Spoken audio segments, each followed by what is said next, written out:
Je suis le bon berger qui donne sa vie pour ses brebis.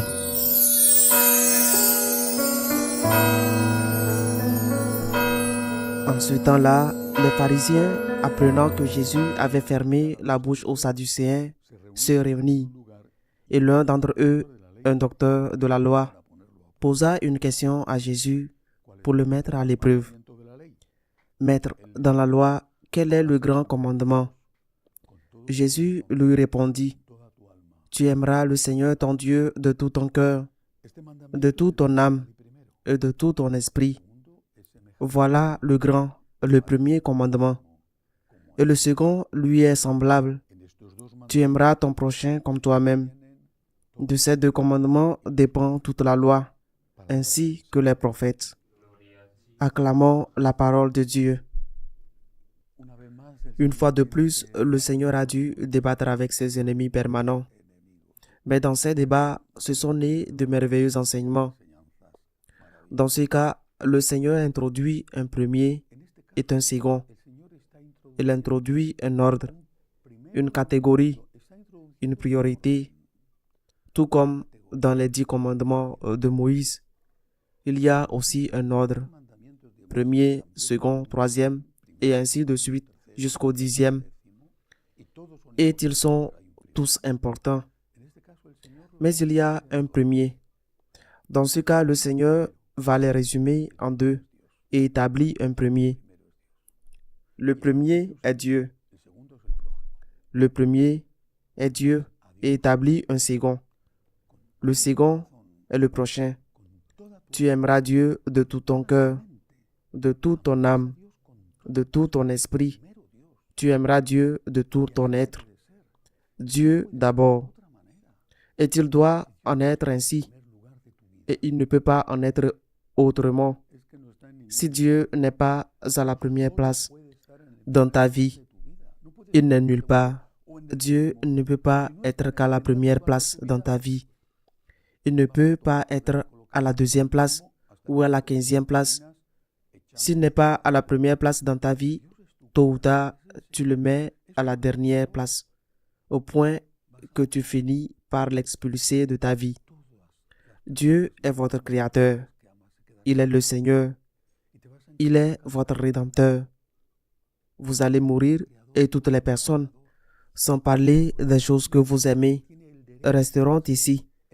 Et vous allez vous retrouver face à face avec lui, avec votre Créateur, avec votre Sauveur. C'est pourquoi il doit être, il a le droit d'être le premier dans votre vie. Cela ne veut pas dire que c'est le seul. C'est pourquoi le Seigneur n'a pas parlé d'un seul commandement, mais de deux. Mais le premier, Dieu. Dieu est la racine. Et sans la racine, la fleur, aussi belle soit-elle, est un cadavre. Elle a été coupée, elle a été séparée de la racine. Elle dure un peu parce qu'elle a encore un peu de sève à l'intérieur et elle meurt. Dieu est la racine de tout. Fais tout pour lui, par amour pour lui, par reconnaissance envers lui. Porte ta croix quotidienne pour lui et avec lui, pour t'unir à lui. Ainsi, tu sauras mieux et tu pourras mieux aimer ton prochain. Tu sauras mieux comment le faire et tu pourras mieux le faire. Et naturellement, tu devras aimer ton prochain, c'est-à-dire qu'une spiritualité qui ne se traduit pas par des œuvres d'amour du prochain n'est pas une spiritualité. C'est un spiritualisme. C'est une évasion. C'est au fond une drogue. Et nous ne sommes pas l'opium du peuple, ni les opiumanes, ni les dragueurs, ni les drogués. Une spiritualité qui place Dieu au premier plan et qui place toujours le prochain au second plan. Tu ne peux pas aimer Dieu que tu ne vois pas si tu n'aimes pas le frère que tu vois. Une phrase du Nouveau Testament tirée de la lettre de l'apôtre Jacques. À l'amour de ton prochain, tu reconnaîtras la qualité et l'authenticité de ton amour pour Dieu. Également, dans la lettre de l'apôtre Jacques, nous voulons aimer Dieu et par lui. Avec sa force, nous devons être capables d'aimer notre prochain.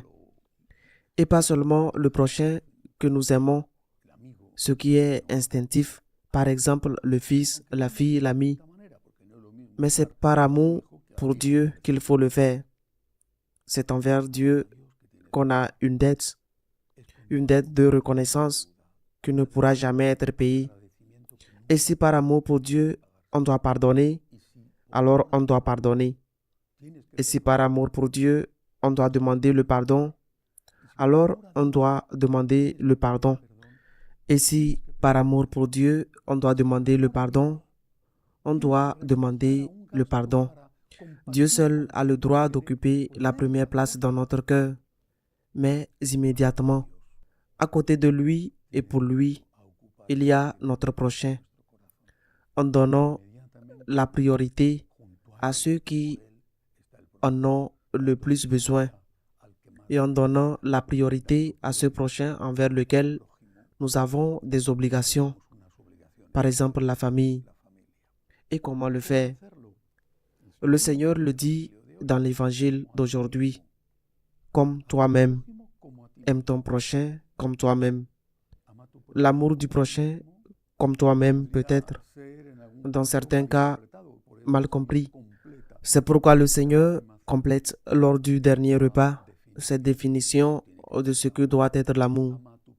Aime ton prochain comme Jésus t'a aimé, comme Jésus nous a aimés.